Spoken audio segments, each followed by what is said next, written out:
Assalamualaikum warahmatullahi wabarakatuh. Bismillah walhamdulillah wassalatu wassalamu ala rasulillah nabiyina wa maulana Muhammad bin Abdullah wa ala alihi wa sahbihi wa mawalah la hawla wa la quwwata illa billah amma ba'du. قالوا سبحانك لا علم لنا إلا ما علمتنا إنك أنت العليم الحكيم فإن خير الحديث كتاب الله وخير الهدى هدى محمد صلى الله عليه وسلم من سلك طريقا يلتمس فيه علما سهل الله له به طريقا إلى الجنة. وقال الإمام الشافعي رحمه الله تعالى رحمة واسعة من أراد الدنيا فعليه بالعلم ومن أراد الآخرة فعليه بالعلم ومن أرادهما فعليه بالعلم صدق الله العظيم. Yang sama-sama kita hormati Ketua DKM Assalam Al-Jami berserta segenap jajaran pengurusnya, kita doakan mudah-mudahan senantiasa diberikan panjang umur, sehat walafiat, diberikan juga kekuatan, kemampuan dan keistiqomahan untuk bersama-sama jamaah memakmurkan masjid yang sama-sama kita cintai. Yang saya hormati para masyayikh, para guru, para asatiz, para hujjah, para tokoh masyarakat, ketua lingkungan, para sepuh bini sepuh, jamaah yang tetap duduk dalam majlis selepas melaksanakan salat maghrib berjamaah, mudah-mudahan semuanya senantiasa mendapatkan cucuran rahmat dan keberkahan dari Allah Subhanahu wa taala. Alhamdulillah wa syukurillah bi nikmatillah, kita bersyukur kepada Allah atas segala karunia yang Allah berikan kepada kita sehingga alhamdulillah sampai dengan saat ini kita masih diberikan kesempatan dan kesehatan oleh Allah untuk bisa menunaikan salah satu kewajiban kita yang baru saja kita tunaikan, yakni melaksanakan salat maghrib berjamaah. Tentunya kita berharap mudah-mudahan rangkaian ibadah kita ini akan menjadi bagian dari catatan amal soleh yang akan memberatkan mizan kebaikan kita di yaumul hisab nanti. Amin ya rabbal alamin. Salawat dan salam semoga selalu kita haturkan pada junjungan kita Nabi besar Muhammad sallallahu alaihi wasallam. Serta para keluarga, sahabat, juga para pengikutnya, dan mudah-mudahan kita semua termasuk umat yang istiqamah dalam menjalankan syariatnya dan menghidupkan sunnah-sunnahnya, sehingga insyaAllah mudah-mudahan kita semua akan mendapatkan syafaatul uzma fi yaumil qiyamah. Amin ya rabbal. Kita buka kajian hadis Arba'in An-Nawawi ini dengan kita suratul Fatihah. Kita mohon keridhaan Allah Subhanahu wa taala dengan wasilah Fatihah ini. Mudah-mudahan Allah menjaga hidayah iman dan Islam kita. Allah berikan kekuatan jasmani dan ruhani kita untuk tetap istiqamah untuk beribadah dan talabul ilmi. Duduknya kita dalam majlis ini kita niatkan dalam rangka untuk itikaf sampai dengan selesainya salat Isya berjamaah.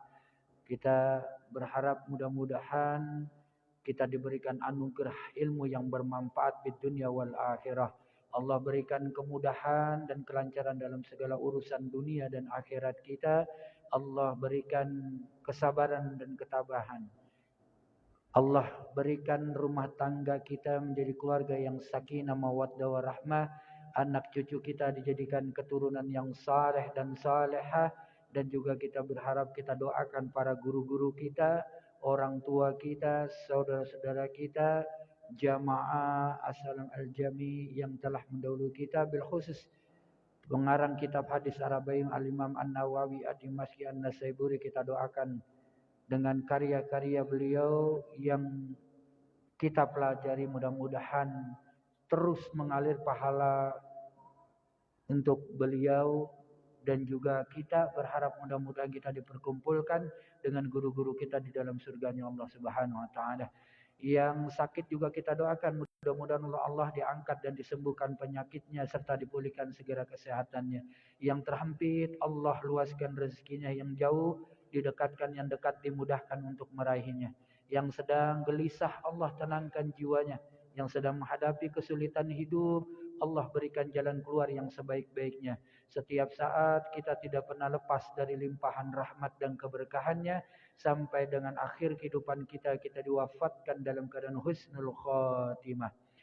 على حادنية وعلى كل نية صالحة وإلى حضرة النبي المصطفى رسول الله صلى الله عليه وسلم الفاتحة. أعوذ بالله من الشيطان الرجيم. بسم الله الرحمن الرحيم. الحمد لله رب العالمين الرحمن الرحيم مالك يوم الدين إياك نعبد وإياك نستعين اهدنا الصراط المستقيم صراط الذين أنعمت عليهم غير المغضوب عليهم ولا الضالين ربنا اغفر لنا ذنوبنا ولوالدينا.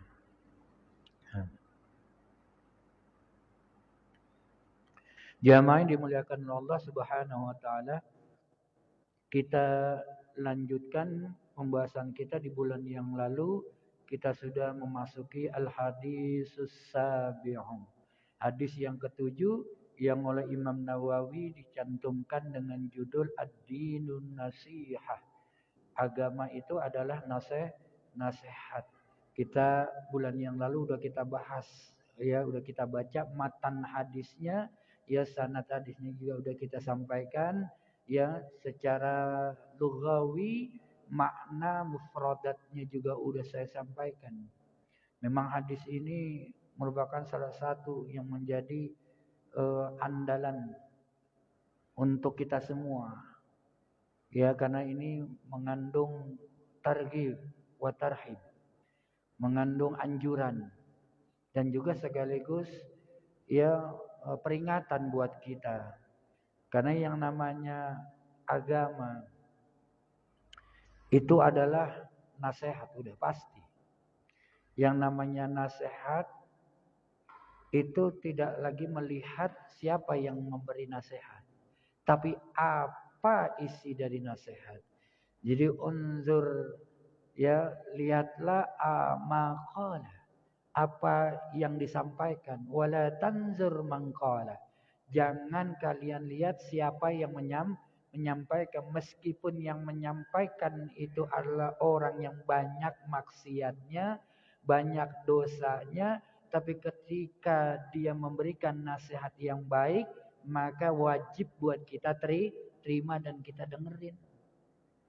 Jadi jangan kita merasa lebih baik, jangan merasa sok suci, lebih bersih dari orang yang menasihati kita. Ya, sepanjang nasihat isinya tidak bertentangan dengan yang namanya agama, maka itu semua harus kita terima. Ya, karena memang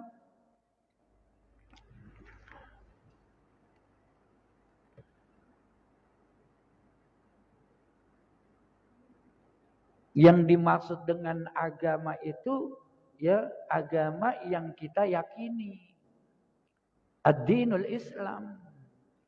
Agama yang membawa keselamatan. Agama yang membawa kedamaian. Makanya Islam itu di dalam Al-Quran sering menggunakan istilah kata-kata yang berbeda-beda. Ada menggunakan kata at-taslim, ada menggunakan kata as-salamah, ada menggunakan kata al-istislam, ada menggunakan kata as-silmu. Jadi dalam Al-Quran itu kata Islam sendiri yang memiliki derivasi kata yang berbeda. Tentunya secara bahasa artinya pun juga berbeda, tetapi bermuara tetap pada satu, yakni yang dimaksud dengan ad-dinul Islam, agama Islam. Makanya bilang agama Islam itu pasti akan mengantarkan pada kedamaian, mengantarkan kepada keselamatan, ya, mengantarkan kepada kesejahteraan. Kalau kita ngikutin nasihat agama Islam pasti. Ai imaduddin, karena yang namanya agama itu nasihat itu menjadi pilar di dalam kehidupan kita. Yang namanya pilar itu sudah menjadi syarat mutlak harus ada dalam sebuah bangunan. Baik dalam bangunan Islam yang kita kenal dengan istilah bunyan Islam, atau juga dalam bangunan iman atau bangunan apapun. Tidak ada satupun sebuah bangunan yang tidak membutuhkan pilar. Maka yang namanya nasihat, ya semua itu adalah bisa menjadi pilar. Semakin banyak kita bisa menerima dan mengamalkan nasihat, maka makin banyak pilar-pilar yang mengokohkan sebuah bangunan di dalam kehidupan kita. Ya di dalam diri kita tentu, ya dalam keislaman kita maupun dalam keimanan kita. Pasti. Pilarnya makin banyak, makin kuat iman kita. Pilarnya makin banyak, makin kokoh keislaman kita. Tuh. Makanya dikatakan ai imaduddin wa qiwamuhus nasihah. Bahwa tiang agama itu adalah bagian dari kekuatan nasihat. Jadi tiang agama itu pilarnya itu ada di dalam kekuatan nasihat. Al-Quran nasihat bukan? Nasihat. Hadis nasihat bukan? Nasihat. Sekalipun tidak dalam Quran dan hadis, kan juga banyak yang kita jadikan sebagai nasihat yang berupa makalah. Ya, ucapan-ucapan atau perkataan-perkataan dari para ulama-ulama kita. Ya, ada satu kitab yang kitabnya tipis tapi isinya muatannya begitu luas. Yang kita kenal dengan kitab Al-Futuwah Al-Usburiyah. Futuwah itu kan kalau orang dulu bilang nasihat itu apa? Petuah gitu. Kitabnya namanya Al-Futuwah Al-Usfuriyah. Petuah dari Syekh Al-Imam Al-Usfuri.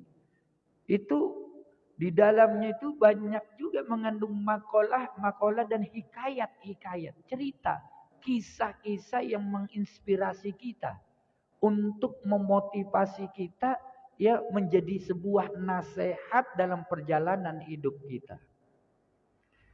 Dan nasihat yang paling utama, ya nasihat yang diajarkan oleh Nabi yang harus kita bawa sampai akhir hayat kita. Dua kata Nabi cuma dua. Qul amantu billahi summastaqim. Dua doang itu. Itu Nabi ketika sahabat Sufyan bin Abdullah radhiyallahu an ketika meminta nasihat, meminta diberikan nasihat yang menjadi pedoman hidup sepanjang hidupnya, yang dia tidak akan meminta nasihat lagi, yang dia akan jadikan pegangan atau sandaran untuk seumur hidup dia. Nabi cuma mengatakan qul amantu billahi summastaqim. Katakanlah engkau beriman. Iman ini kan menjadi landasan, fundamental, fondasi, juga menjadi salah satu syarat dalam sebuah bangunan. Gak ada fondasi, pilar gak bakal bisa berdiri dengan baik. Itu. Setelah fondasinya kuat, ya maka istakim. Istakimnya ini yang berat. Kenapa? Karena untuk menjaga keteguhan hati kita, kita perlu yang namanya azmul qalbi. Perlu yang namanya ya tekad hati yang kuat. Kebulatan hati yang kuat, tekadnya harus kuat.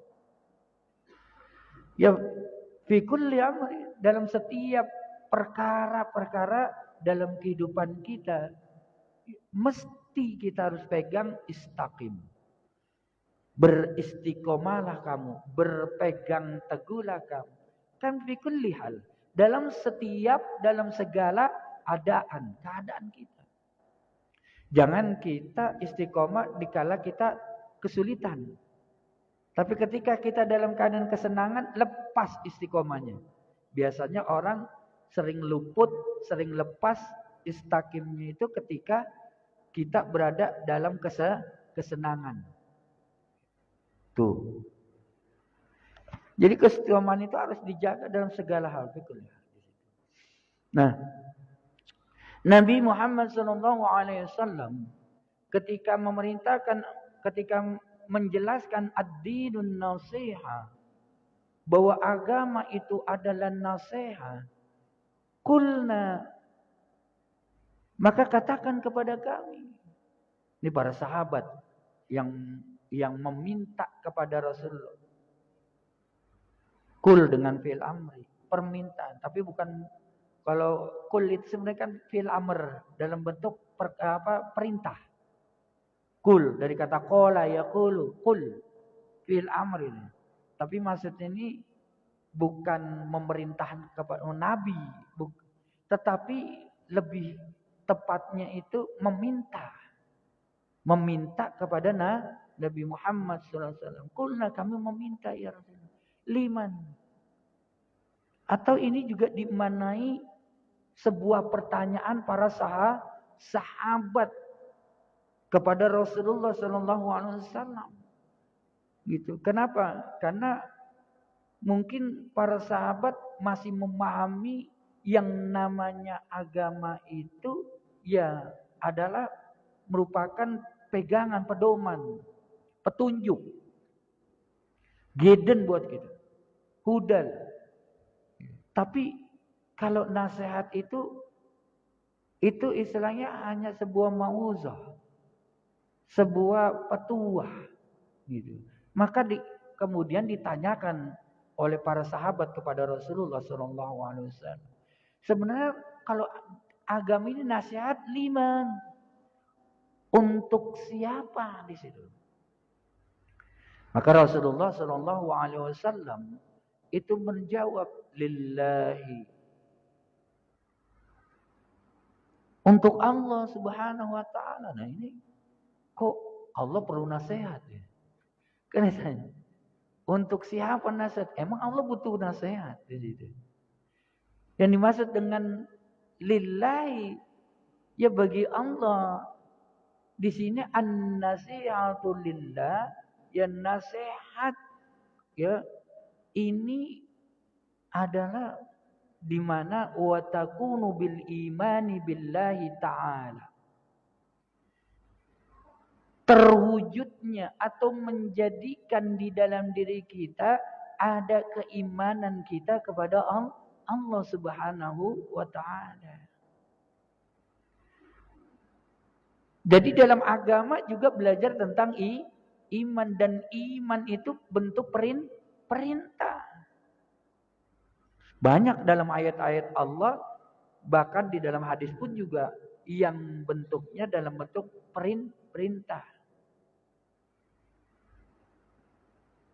Maka perintah iman di dalam ayat Al-Quran itu salah satunya bahwa ketika Nabi mengatakan lillah, itu mewujudkan di dalam diri kita kehadiran iman kita kepada Allah Subhanahu wa taala. Iman dengan apanya? Ya tentu dengan asma wa sifatillahnya. Ya dengan sifat-sifat yang wajib bagi Allah yang kita kenal dengan sifat 20. Yang sifat nafsiyahnya, sifat salbiyahnya, sifat ma'aninya, sifat maknawiyahnya. Itu yang sifat 20 itu dibagi menjadi 4 jenis. Dikelompokkan jadi 4. Sifat nafsiyah bagi Allah itu cuma 1. Sifat yang ada pada diri Allah Subhanahu wa taala. Apa? Wujud. Itu hanya pada diri Allah Subhanahu wa taala di situ. Loh gimana kita bisa mengetahui adanya Allah? Kan wujud ada. Bagaimana kita bisa mengetahui wujudnya Allah? Kan nggak perlu zatnya Allah. Jadi jangan ditanyakan zatnya. Tapi bagaimana perannya ada di tengah-tengah kehidupan kita. Saya buat analogi begini. Ini masjid ngumumin ngadain kerja bakti karena mau datang Ramadan misalnya. Terus jamaah banyak datang, ada yang nggak datang. Ada yang nggak datang. Berarti kan kalau yang nggak datang nggak kelihatan gitu. Tetapi meskipun wujudnya nggak ada, tapi dia ikut berperan. Dia ngirimin kopinya, dia ngirimin makanannya, konsumsinya. Disebut nggak kira-kira namanya? Disebut nggak namanya? Disebut. Oh ini dari si Anu, ini dari si Anu. Walaupun zatnya nggak ada, tapi kita yakin adanya keberadaannya dia. Dari apa? Perannya. Nah perannya itu yang disebut dengan rububiyah. Ya Allah jangan ditanya. Jangan jauh-jauh dari yang ada. Di dalam diri kita sendiri, kita harus meyakini adanya Allah di dalam diri kita. Lah, kalau kita makhluk yang fana, yang tadinya tiada menjadi ada dan nanti kembali menjadi tidak ada. Berarti ada yang menciptakannya. Gitu. Makanya banyak Allah yang menyebutkan di dalam adanya Allah itu banyak dalam ayat. Ada sifat salbiyahnya Allah. Ya, ini kalau bicara tauhid panjang nanti itu, panjang gitu. Ini sekilas saja saya sampaikan gitu ya. Belum lagi sifat zaisnya bagi Allah. Belum lagi sifat mustahilnya bagi Allah. Ya kalau dari sebagian kalangan saudara-saudara kita tidak mengenal dengan istilah sifat 20 yang wajib bagi Allah, ya sifat jaiz, mustahil bagi Allah.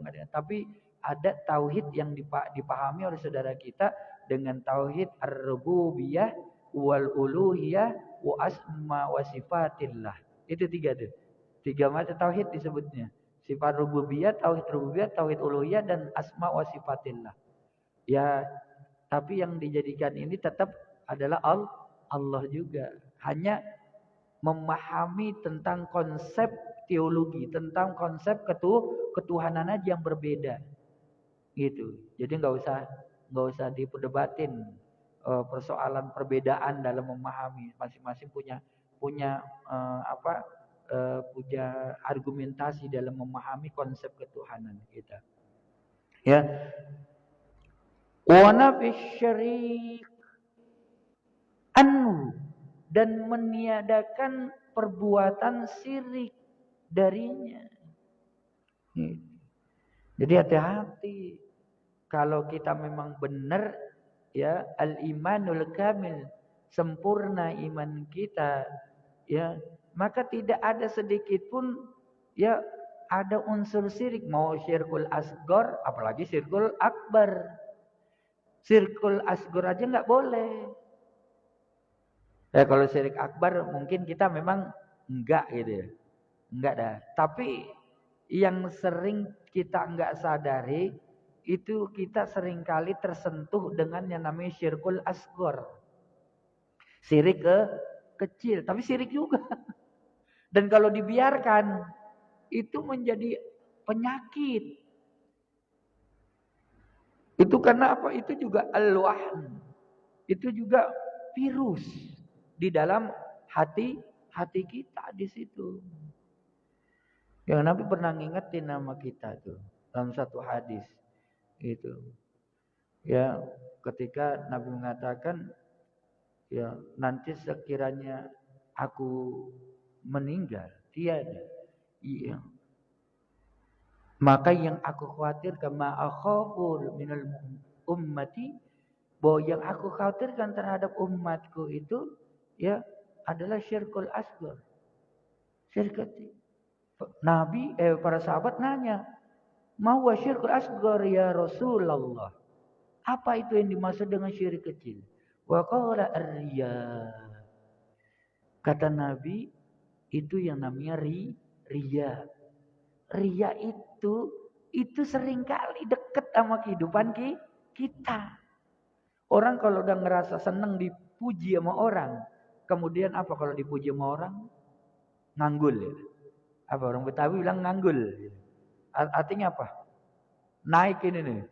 Yo, kayaknya bangga banget kalau dipuji-puji melulu. Pengennya disebut-sebut melulu. Gitu.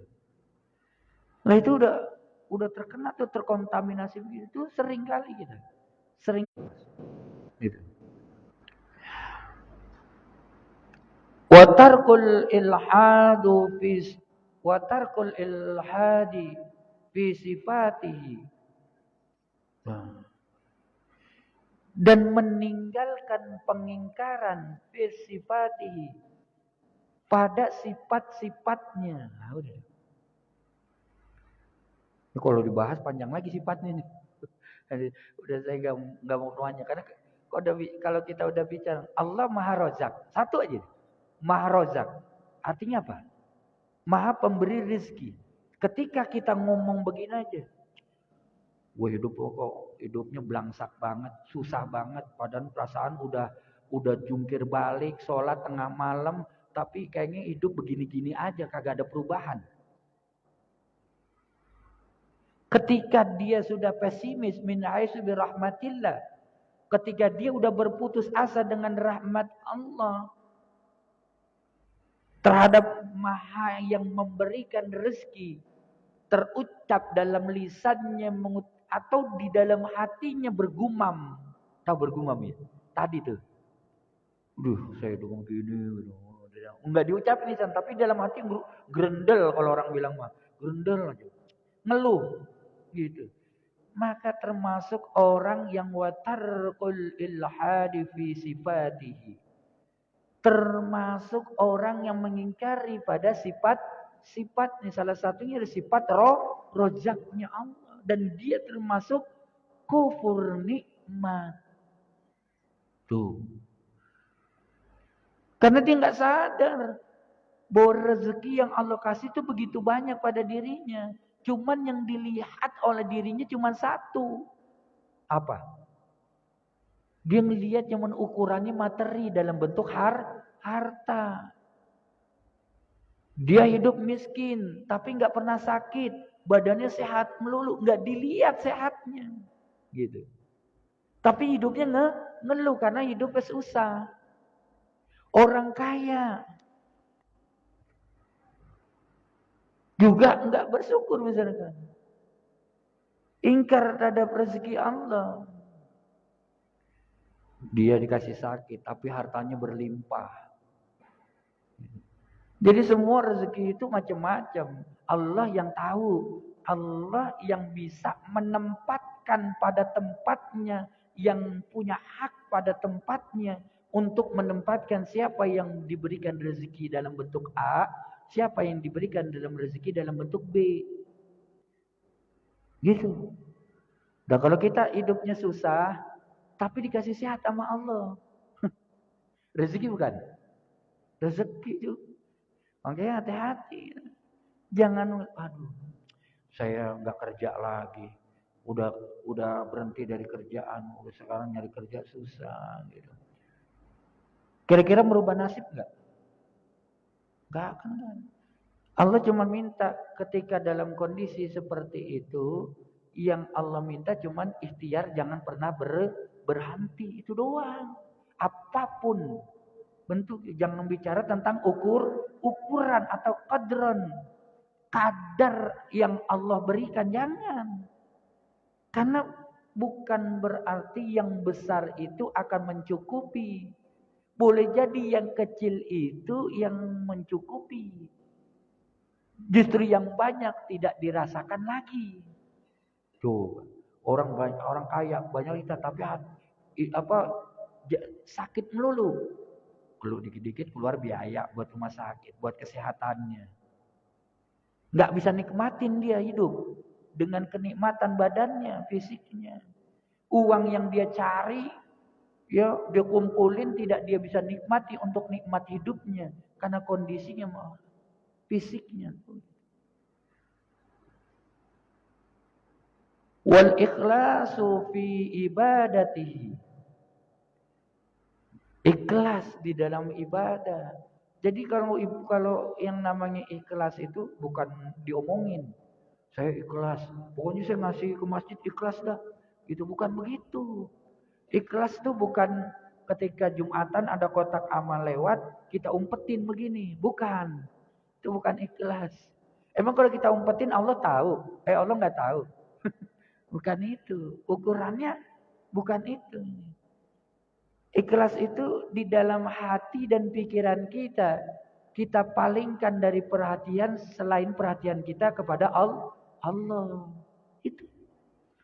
Artinya ya sudah. Lupakan orang-orang yang ada di sekeliling kita. Di dalam beribadah. Apapun beribadah. Itu yang namanya ikhlas. Jadi nggak bisa diungkapkan dengan kata-kata, tapi hanya dilakukan dengan ini.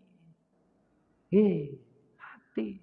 Karena itu termasuk apa? Amalul qalbi. Termasuk perbuatan hati. Gitu.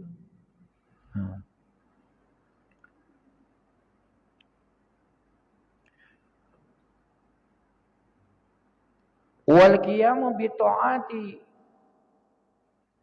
wa tajnibu ma'siyatihi. Wal qiyamu menegakkan bi ta'ati dengan ketaatan.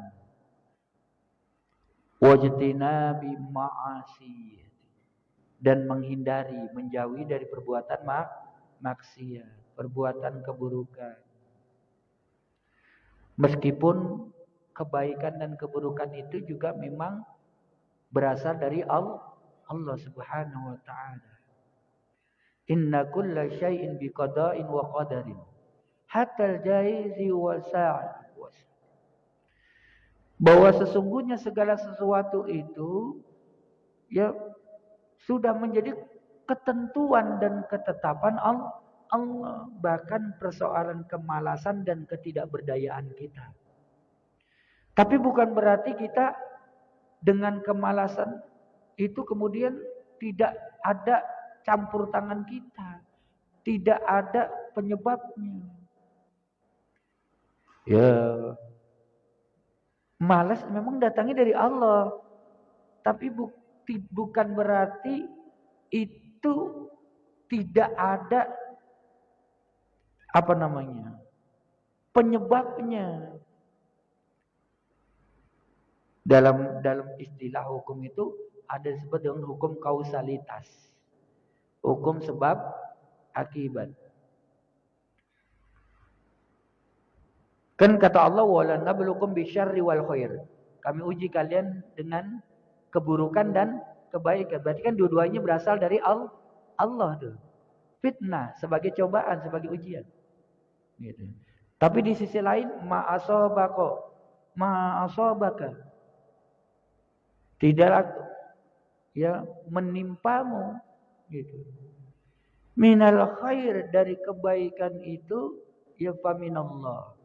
Maka itu datangnya dari Allah. Wa ma asabaka minasyarri famin nafsika. Apa yang menimpamu dari keburukan, kejahatan itu, maka itu datangnya dari mana? Dari dirimu sendiri. Ini seolah-olah kan bertentangan. Tadi dibilang kalau yang namanya keburukan itu sumbernya dari kita sendiri. Tapi dalam surat Al-Kabut dibilang wala nabluukum bisyarri wal khairi, dua-duanya dari Allah. Ini bagaimana memahami ini kita? Itu begini. Kalau bicara tentang kehendak, memang kehendak Allah. Tapi ada sebab, ada akibat. Karena tentunya ada campur tangan manusia. Ulah tangan manusia. Kalau dalam bahasa Al-Quran dikatakan, ya zahara fasadal barri fil bahri bima kasabat aydin nas. Telah terjadi kerusakan di daratan dan di lautan karena ulah perbuatan tangan manusia. Jadi yang mendatangkan tanah longsor, banjir, itu memang kehendak Allah. Tapi ada campur tangan atau ulah tangan perbuatan manusia. Kalau persoalan keburukan begitu. Kalau keburukan begitu. Kalau kebaikan itu tanazul, memang Allah mengendaki turunnya langsung. Gitu. Makanya ya semaksimal mungkin menegakkan ketaatan dalam kehidupan kita. Terlepas Allah mau ngasih keburukan sama kita. Keburukan itu menjadi apa? Menjadi ujian buat kita supaya kita sabar dalam menghadapinya. Kalau sabar itu menjadi kafaroh buat kita. Kan kita bukan manusia suci. Yang pastinya kita banyak dosa. Maka sebelum kita diazab di sana, dihisab di sana, di dunia lebih baik kita dihisab dulu. Hasibu qabla an tuhasib. Hisablah diri kalian sebelum kalian dihisab oleh Allah. Udah enggak apa-apa, terima aja ujian. Gitu. Itu yang dimaksud adalah an-nasihatul lillah. Di situ. Yuk. Ya. Termasuk apa? Ya. Wal hubbu wal ba'du fihi. Mencintai dan membencinya itu kadang dilandaskan kepada Allah. Ya, benci sama orang boleh, tapi karena Allah di situ. Wah, itu banyak sekali kalau kita kaitan dengan nasihat ya terhadap Allah Subhanahu wa taala. Ini kembali kepada kita, bagaimana kita bisa mengamalkan nilai-nilai keimanan kita kepada Allah Subhanahu wa taala. Itulah bagian dari nasihat ya yang terkandung di dalam agama di situ. Nanti kita akan bahas ya tentang an-nasihatu lil kitabillah. Nasihat terhadap kitab Allah Subhanahu wa taala. Ya kalau secara bahasa ya semua ini sebenarnya kembali kepada kita khitabnya. Khitabnya kepada kita, bukan kepada Allah, bukan kepada kitab, bukan kepada malaikat, bukan kepada nabi. Tapi khitabnya kembali kepada kita. Bahwa agama itu menjadi nasihat buat diri kita. Ya. Gitu. Allah alam bisawab. Itu benar ya? Isya. Nah. Al-Fatihah. A'udzu billahi minasyaitonir rajim. Bismillahirrahmanirrahim. Alhamdulillahirabbil alamin arrahmanir rahim maliki yaumiddin. Iyyaka na'budu wa iyyaka nasta'in. Ihdinas siratal mustaqim. Siratal ladzina an'amta 'alaihim ghairil maghdubi 'alaihim waladdallin. Amin. واعف عنا يا كريم واعف عنا يا كريم واعف عنا يا كريم يا ارحم الراحمين يا ارحم الراحمين يا ارحم الراحمين ارحمنا فرج على المسلمين اللهم أصلح ذات بيننا اللهم ألف بين قلوبنا اللهم إنا نسألك علما نافعا اللهم إنا نعوذ بك من الظلمات الوهم والسحر بالنور الفهم وافتح علينا بمعرفة العلم اللهم إنا نعوذ بك من علم لا ينفع وقلبه لا يخشى والنفس لا تشبع ودعاء لا يسمع وعمل لا يرفع من فضلك دوم فيها سبحانك اللهم وتحياتهم فيها السلام وآخر دعواهم أن الحمد لله رب العالمين أستغفر الله العظيم أستغفر الله العظيم أستغفر الله العظيم سبحانك اللهم وبحمدك أشهد أن لا إله إلا أنت أستغفرك وأتوب إليك السلام عليكم warahmatullahi wabarakatuh.